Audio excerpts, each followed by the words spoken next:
Real people, real opinions, Real Talk Radio. The multi-award-winning Niall Boylan Show. Ireland's classic hits. Pardon me. We got such a great reaction to our clinical sexologist on Tuesday night that we thought we would end the week with another sexy interview. And we thought, it would be a good idea to get somebody else on to talk about a different aspect of it. I mean, you're all getting less and less shy, and the more spicy guests we have on the air, the more you all seem to come out of your shell. Tonight, we decided we would go across the water to New York. The Americans are always a bit ahead of us when it comes to this kind of stuff. Certainly, they don't have those same Catholic handcuffs that I talked about the other night that were held back talking about sex. And I'm delighted to be joined by Dr. Lee Phillips, an award-winning psychotherapist and sex therapist with over 15 years of experience. Dr. Lee has a full-time private practice in New York City and Virginia and has been featured in publications such as Cosmopolitan, Women's Health, Men's Health, Oprah Daily. And if you're on Oprah, that's it. You're on a winner, aren't you? So if you want to send your questions in, you can. The number is 087 188 0008. 087 188 0008. You can send your questions in and we shall put them to Dr. Lee Phillips. Okay, we just need to put him on the air there. Oh, that's great. Thanks very much indeed. Sorry. How you doing, Lee? I do apologise. Lee, how are you? Oh, that's fine. I'm great. How are you? I'm good. I tell you what, our audience are really coming out of their shell late at night here, to be honest with you. We're doing this quite a lot now, and they're starting to open up, because I think people are so shy about talking about sex and sexuality. They are for some reason. Sometimes it's still not talked about when it should be talked about. Absolutely. So how did you get into this, by the way, in the first place? How did you, since when did you decide this is the career for me? Well, I have to be honest. I mean, I like sex. I think it's interesting. Who doesn't? I think there's nothing boring about it. It's very fun. And I find that it's something to go into because it's not talked about enough. And I got my start as a psychotherapist working in mental health, but then I wanted to do something different. And so then I started to pursue a certification in sex therapy. And that's what really led me into this. Okay. And I suppose, are you dealing with couples or individuals, or is it a bit of everything? Yeah, it's a bit of everything. I work with individuals. I work with couples. I work with people that practice different alternative lifestyles with relationships. So I see people who are not monogamous, who may be dating more than one person. And I also see people who are involved in kink, in the kink community, like BDSM and all kinds of people. So I'm pretty diverse in my work when I see people. Okay, so let's go to the extreme first, and we'll work our way back. And people are sending in questions already, and I'll get to those questions in a few minutes. But BDSM, I suppose, to a lot of people in Ireland, is a kind of very new concept until 50 Shades of Grey came along. Then it became kind of very open and popular. It's a kind of risky area because I suppose you got to be careful. It has to be consensual, obviously, and people maybe are a little bit afraid, to say it to their partner. So if you think that you might like the kink or the fetish of BDSM and you want to be, you want to be the dominatrix or you want to be dominated, how do you approach that with a partner without them thinking you're a weirdo? Well, I mean, I think it's something that is very vulnerable and it's very intimate. And I think people, they identify their kink earlier on, or they just start getting interested in something. And so one of the things that I always recommend is just to be your authentic self and be honest and do some education with your partner. Like here in the U.S., I know that there are dungeons that people can go to, and they can do like a kink 101 class where they go and they get educated on it. Kink is all about consent, like you were saying. It's all about education and learning. There's really there's an art to sex. When you think about it, sex is not natural, it's learned. And really, so is kink if someone wants to be a submissive or if someone wants to be a dominant. So I think there's a way of going about it like we do everything in life. We go to school to study something. Well, people can go to a kink class and learn how to be tied up if they want to. So it's not always about sex. And you know what I find really strange, Lee? I find it strange that when we see a world that is, I suppose, to some degree misogynistic, but also patriarchal, and still to some degree patriarchal, and yet when we look at kink and sex and bondage and all that, men tend more to be the submissives than the dominant. Why? They love it. Why They love is it. that? What is that? What's that about? Well, I think it's because a lot of men in the work world, they work as a CEO.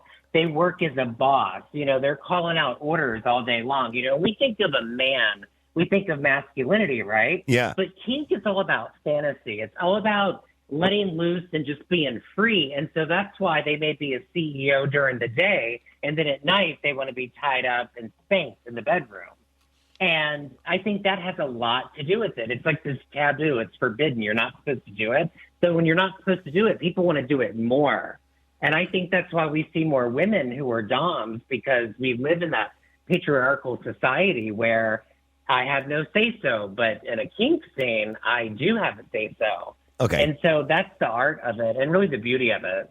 Okay, so I've loads of questions coming in here. Okay, so somebody says, I have so much shame around having sex in bright lights. My partner is getting really frustrated. What can I do to force myself to get over it?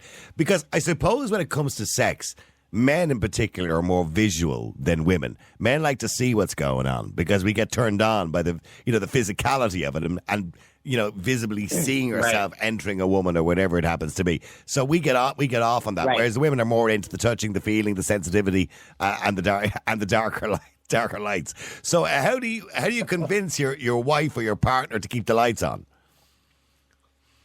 Well, I mean, I think you've got to get curious about each other. I don't think people talk about sex. They just assume what their partner likes and they're going to do what they want to do. But I think you've got to talk about it. So if you have a turn on to keep the light on, then talk about it. If you have a turn off, why is it a turn off? Because if you come together and you talk about it, it may open up new avenues. You may not mind having the light on. You may want to have the light off. I don't think couples talk a lot about what really turns them on with each other. It's like we go into it thinking, okay, well, you're really going to like this when I do this. And then your partner may do it. And it turns out you don't really like it at all. And just to add, men and women are very different when it comes to sex. I mean, to put the binary in there, they just are. I mean, women are like what you were saying. They're about the nurturing of it and the sensations of it. Men like that too, but they like to see what's happening. Yeah. And they have different things that turn them on. So you got to talk about it, right? Yeah, I want to see it there. I want to see what's going on down there. Okay, so somebody says, here's a really complicated one, right? My partner is transitioning from male to female. Let me work this one out. Okay, from male to female, I'm a female. I'm scared I won't be attracted to her once the hormones kick in. I am pansexual. Does Dr. Lee have much experience about what might happen? Okay, so when people are going through, a phase of transsexuality or whatever it happens to be, or gender reassignment, and they stick together as a couple, which may be rare. I don't know how rare that is. Maybe people split up when those kind of things happen. I don't know. I mean, can they still be attracted to the person after they've changed gender? You know what? Absolutely. And, just to let you know about this is actually quite common. We're seeing more people come out as trans, especially younger generations. But I do think that it can be dealt with in a way, because if you think about it, it's still the same person. They are still the same person. Their body is going to be somewhat different. Somewhat different. Really It can be a lot different sometimes.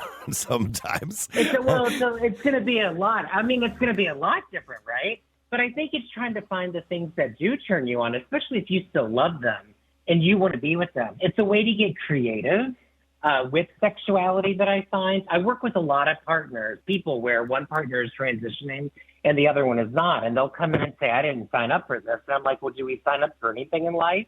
Yeah. When you think about it, do we sign up if we get fired from a job? Yeah, but I can imagine a guy who's with a girl, and then all of a sudden she says, well, I feel like I'm in the wrong body. I want to be a guy. And he says, well, I didn't sign up to be with somebody with a penis. So I can understand why he'd feel like that. You know what I mean? No, I can. Yeah, I can too. I totally can see it too. And you know what? some relationships don't work out. Some don't. They don't last because we are attracted to who we're attracted to. But I do think it's important if people can come together and see what is possible to see if there's something there, because it is the same person, but it is with different parts, and they do look very different. It's very, very challenging. And I think sometimes there has to be some grief work that has to happen too. They're grieving their old partner and the way they looked, and now they're in this new normal of this new partner. So I think we have to look at what's you've kind of possible. lost a boyfriend and right. gained a girlfriend. You did. And you know what? And sometimes not all the body parts change. Sometimes when men transition to being trans or a trans woman, they may keep their penis. They may not get bottom surgery. Okay. And there's ways to get creative with that. Right. Exactly. Okay. Yeah. Somebody says, I'm 2 years in. I'm a relationship, obviously. I'm 2 years in. Otherwise, that'd be very dangerous. I'm 2 years in and I'm getting bored. In the past, I've ended relationships at this stage, but I don't want to end this one. What can I do? Are some people just addicted to the beginning stages of a relationship? Okay, so I suppose he's in the lustful stage. Oh my gosh, it's the best. It's the best stage. It's the best stage. It's excitement. There's a lot of sex. There's lust. You literally can't get there's lust. You can't get enough of each other. People love it. What tends to happen is people get too close, and that's the intimacy piece, and it breaks off the passion, right? We start to see each other wake up in the morning. I can smell you when you wake up in the morning. I can hear you in the bathroom. The last thing I want to do is have sex with you. Yeah, right? I heard you fart the other day. Right. So take a break. Take a break from each other. Don't get so intimate. And if something is boring, what's the thing that I talked about earlier? Talk about it. Say what's boring. How do you spice it up a little bit, right? I mean, there's a lot of ways to get creative with sex. And, but I just want to let that caller know that is the most common thing I see between couples is that they get bored, they get too intimate, and they get too close. They stop turning each other on. Well, if they kind of run out of That's stuff why to do to each other, is it? They kind you of run out of stuff. Right. You got to get creative. I mean, gosh, bring in a blow-up doll or a third person. I don't know. Okay, somebody else says, yeah, okay, well, speaking of blow-up dolls, well, actually, no, it's not blow-up dolls. My husband wants to introduce toys into a relationship. I'm in my late 40s. I have never once bought a sex toy, and I'm mortified by the very idea of him using it on me. What do you recommend for starters? Okay, so, what? I mean, do you think toys are a good idea? Oh my gosh, toys are fabulous. They're one of the best things that was ever invented. And I have to tell you, the best thing about them is that back in the day, they were always shaped like a big giant penis, right? Yeah. Now they're not. So if this is a person who is a vulva owner, there are so many great toys out there, really for the clitoris, because that's the main spot, right? There's over 8,000 nerve endings in it. It's fabulous to use. There's a lot of different toys out there that a lot of women tend to really like, or vulva owners. And one of the best ones is the one that I really like is the Womanizer Pro 40. It's fabulous. It's not that expensive. You set it right on the clitoris. It's very easy. It's not loud. It's not intimidating. So I would recommend getting something that is not Okay, so that's called, okay, so it's called the Womanizer. Right. Okay. Right, okay, so people can shop around for that one. Yeah, Yep. okay, all right, okay. And what is Exactly. what does a Womanizer actually do? What does it vibrate? Does it suck? What does it do? It vibrates and it sucks. It does everything. It does everything you need it to do. Right, okay. And it's got different speed levels too. All right, okay. Just don't go too high at the start. You'll blow our mind. Just don't go too. But here's the thing. High. You might blow the. But here's the thing. If he starts using, toys on her, and she's well impressed with this and she's having massive great orgasms, does he become a little bit inadequate then? Do you understand what I'm saying? Where she's going to be depending on that all the time. Well, right. Well, this is where education comes back in.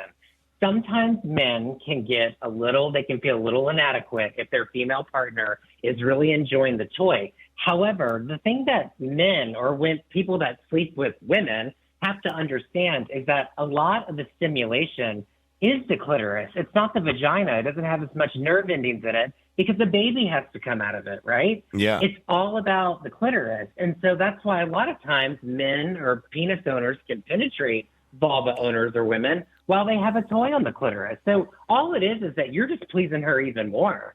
Okay. So that's the way to look at it, right? Okay, I want to make life special for my boyfriend, stroke husband to be. Okay, this is obviously getting serious. I want to make it, and I think he's bored with everything else I'm doing. Can you recommend more interesting things for me to do to him to excite him? Well, yeah, I think it's important to ask him what he likes. Is there something that turns him on? Is there something that stimulates him? See, this is the problem with sex in our society. People are afraid to talk about it. It's like they tiptoe. Yeah, ask him, in other words. Ask him what he enjoys. Ask him. Yeah, just ask him. But What is it maybe you he'll be like? Is afraid there to something respond. He might be kind of a bit shy. Right. Yeah. Right. Yeah, they may be a little shy, and if they are, ease into it. And just kind of, is there something else that you would like? I mean, you could even do a little bit of touching. If it's sexual, touching sometimes in different places and erogenous zones can get people going. Okay. So we all know where the erogenous zones are on women. We know about G spots and A spots and all sorts of spots. With men, I suppose, similarly, there are many different erogenous zones apart from just the penis. Right, absolutely. Mm-hmm. I think one of the ones that men tend to like is that sometimes the back of your neck is sensitive, behind the knees is sensitive. The taint area between the scrotum and the anus is very nice to play with and rub. And if a man is open to it, we have the good old P spot, which is the prostate. And I know plenty of cisgender heterosexual men that actually really like it stimulated if the person knows what they're doing to stimulate it. Right. Which is a lot of, heterosexual men would say, no. But hey, you never know. Mm-hmm. Don't knock it till you try it. Okay. I'm in a relationship. I'm sorry, I was rubbing the back of my knees when you were talking there to see to do anything for me. It didn't. I'm in a relationship with a woman. I love her. I'm bi. She's a lesbian. She feels like I missed the dick. Who's sending these in? I tell her I don't, but I actually do. And I also hate vibrators. I love her. Please help. Okay, so she's in a relationship with a lesbian. She's bisexual. And she's telling her partner, obviously, she doesn't miss guys, but she kind of does. And she doesn't like vibrators. So what does she do? Oh, wow. That's really hard. That's a tough one because she's really missing something that she loves and she doesn't like vibrators. But we have to keep in mind, a vibrator is different from a dildo. I mean, you can get a realistic dildo that feels just like a penis now. So, hey, again, talking to your partner about it and being honest about it, even if they get upset, at least you're being honest about what you like sexually, right? I mean, I think there's a lot of creativity that's out there. So if you're honest with your partner, they're probably going to respect that a lot more than you not sharing something and then all of a sudden it's all going to come out. And then you could get into a full-blown power struggle or something. Okay, here's another question. I don't know if this is one for your expertise or not. I think this is more for a psychologist. I want to have sex with my boss. Is this always going to be a disaster? Now, this is not really. I don't think this is a question for a sex expert, more for a psychologist. But she wants to have sex with her boss. I mean, I think having relationships or sexual relationships with somebody in the workplace is probably always going to end up disastrous, isn't it? Well, it can be a disaster, especially if you work in the same area of where but I will tell you something. A lot of times, this is one of the most common dreams that people have. But the thing that you have to keep in mind is that they take their own course of action. You may not be able to stop them.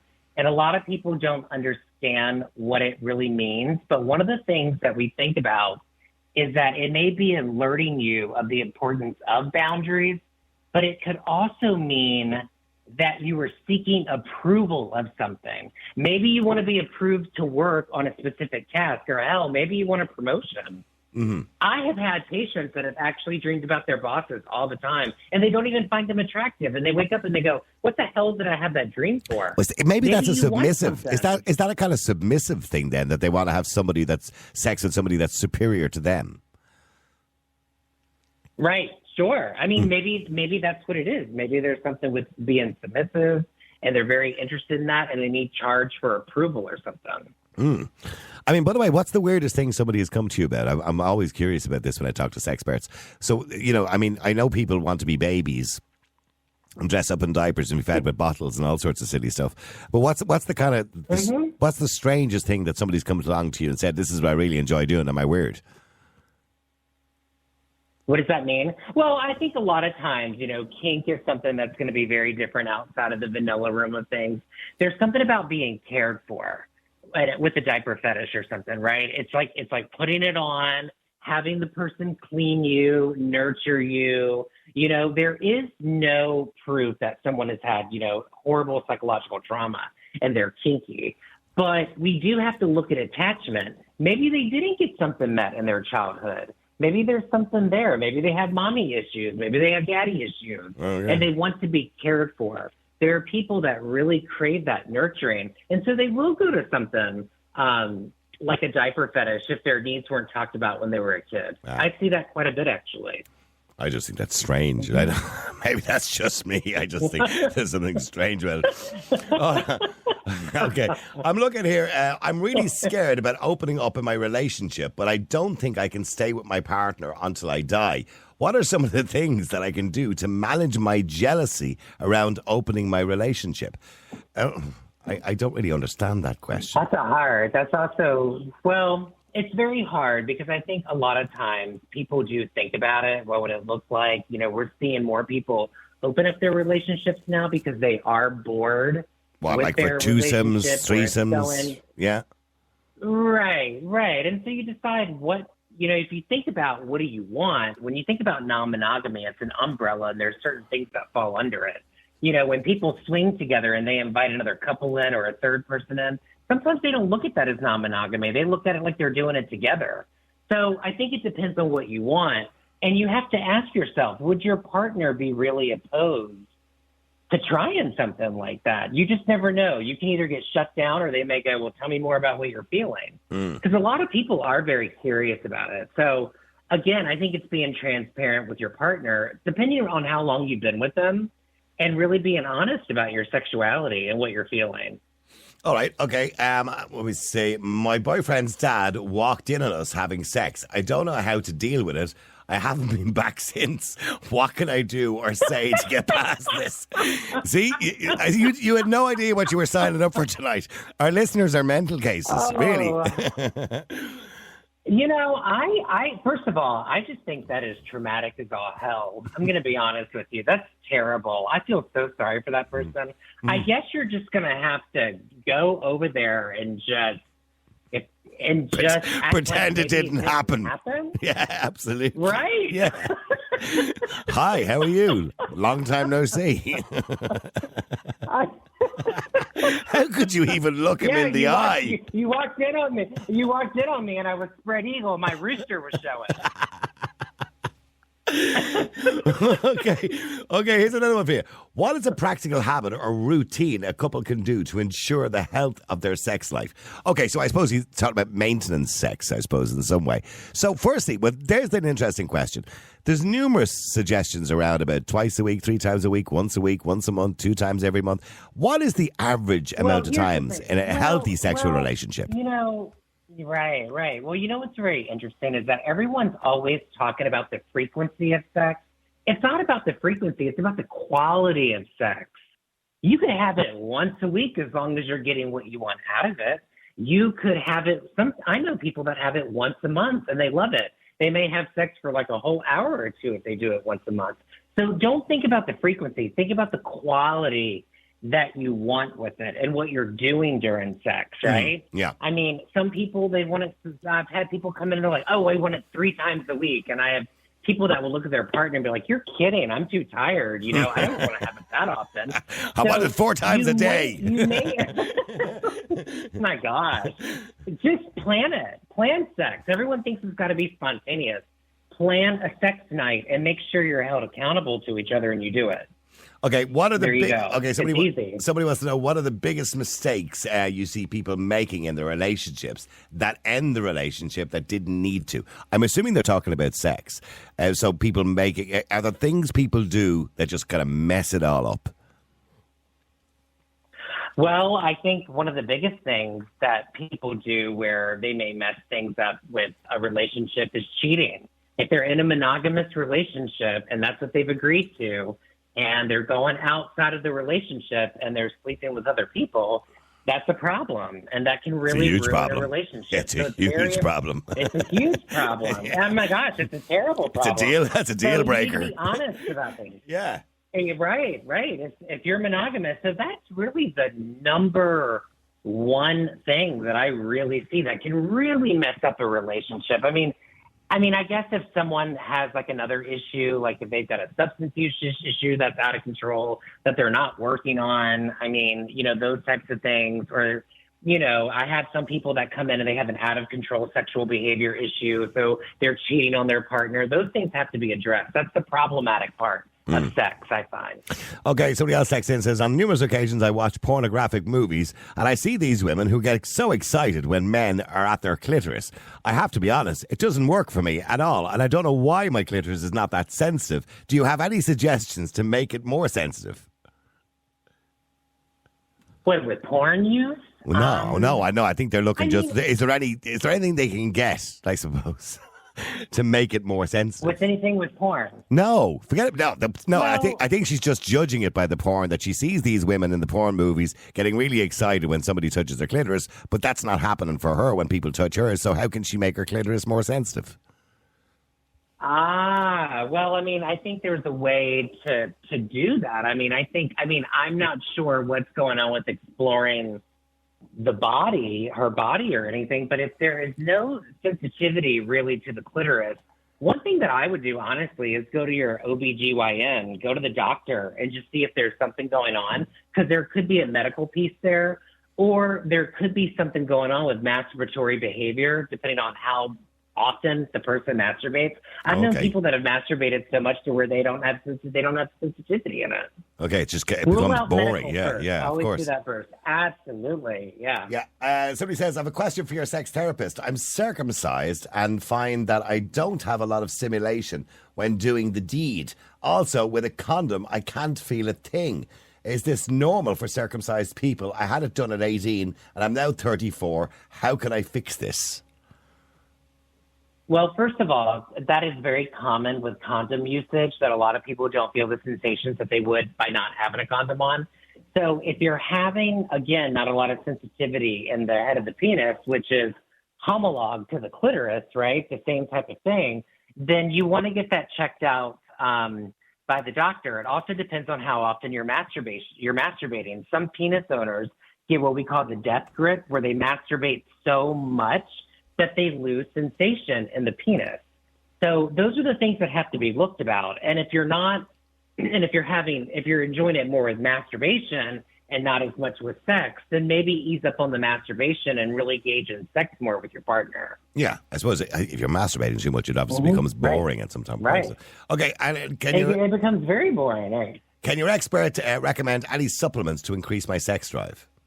Okay, supplements. And obviously over the counter, to increase sex drive. I guess anything that can boost energy. I would want to know what their energy levels are like. A lot of times people need more like vitamin B6 is good for energy. A lot of people report that they're very tired all the time. So you would want to look at just what vitamins work for you. But again, I think this is more of a medical thing. It's going to your doctor and asking. Get your bloods checked. Get your hormones. Yeah. Get every hormones, blood checked, all of those things. Get your hormones checked. Absolutely. I always have my patients go do that. Okay, the most popular question that comes in anytime we have a sexpert, and I have an example of it here on the text. My husband wants anal sex. He keeps saying it to me, but more recently has stopped saying it, so maybe he's got bored because I haven't agreed. Is anal sex dangerous? Because a friend of mine told me it can be. And should I allow him to do it? It is not. So here's the thing with anal sex. It's not dangerous, but you have to do it correctly. There is a way of doing it because it is a muscle. And if you just jump right into it, it can be painful. So you need to learn. The big thing is that you've got you have to have a conversation about it, right? If you're going to do it, you don't come unprepared. You have to prepare your body. So a lot of people will douche and clean out their rectum, or they'll go to the bathroom. The one thing that I recommend if you're going to have anal sex is use something to loosen up the sphincter muscle. Glass butt plugs are amazing. They're slick, they're smooth. You can warm them up, and they come in different sizes. Of course, you don't want to eat right beforehand. I would fast most of the day. You're going to go slow, and don't forget to communicate. And you want to start in an easy position, and you don't want to use a lot of hands if you've got nails. The rectum is very sensitive, but it can be very pleasurable if you do it right. But there's a way to do it. And if you go to my website and go to my press page, I've been interviewed in a ton of media outlets on anal sex. Okay. And finally, can you give the best tip for all of us Irish people to get rid of our shame? You see, I don't know if you've ever been here, by the way, you know much about Ireland, but we are riddled with shame in this country. I've never been. I have to come. Oh, it's a bit of a mad place. It's a mad place. It's a crazy place. It's a mad place. Yeah. But listen, how do we get rid of our shame? And I have to be honest, it is changing here in Ireland. You know, we've gone from being the most conservative country in Europe to probably being the most liberal country in Europe. Right. We were the first country in Europe to, for example, to legalise gay marriage. Ireland was the first country to constitutionalise gay marriage in Europe. So how do we get rid of this shame that we have? This kind of shame of our bodies, our nakedness, or how do we get rid of that? So shame is one of those emotions that cover us from head to toe, right? Shame is I am bad. Guilt is I did something bad. The way that we handle shame is through it's self-compassion. It's the antidote of shame, is owning what do you like, what brings you pleasure, what makes you feel good, knowing that you are a person that deserves pleasure because it's your birthright, and really practice that and be around other people who support that. That's how you handle shame. Shame, and the important thing, too, is to know that it's always going to be a part of you. It does not go away. But I call it the shame monster. And the shame monster goes back into the closet, right? But it's owning your sexuality and who you are as a person. That's how we work through shame. It's not easy. It's very difficult, but that's the way that you do it. And finding what you love. And that doesn't always have to do with sex, right? What are the pleasures that you love as a human being? Because we all deserve it. Yeah. And there's a lot of people here in America that have a lot of it too. And I deal with it all the time, especially people who've had sexual trauma.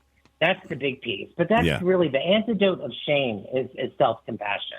It's self-compassion. Well, listen, it has been wonderful. You're a hoot, apart from anything else. You're great fun. Listen, it's been wonderful talking to you, Julie, and I'm sure the audience really, really enjoyed the conversation and really enjoyed all the advice that you've given tonight. Right. And we'd love to talk to you again at some point, and I'm sure we will get to talk to you again. Please, yes. And if people are looking for more information, by the way, do you have a website or something they could pop to if they're looking for more information, or an Instagram? I do. I've got Instagram. It's Dr. DRLEE, and then it's Phillips, PHILLIPS, Dr. Lee Phillips, and I post there every day, and you can also access my website from my Instagram page. All right, well, listen, it's been a pleasure talking to you, Lee. Thank you very much indeed for joining us tonight. Real people, real opinions, real talk radio. The multi-award winning Niall Boylan Show.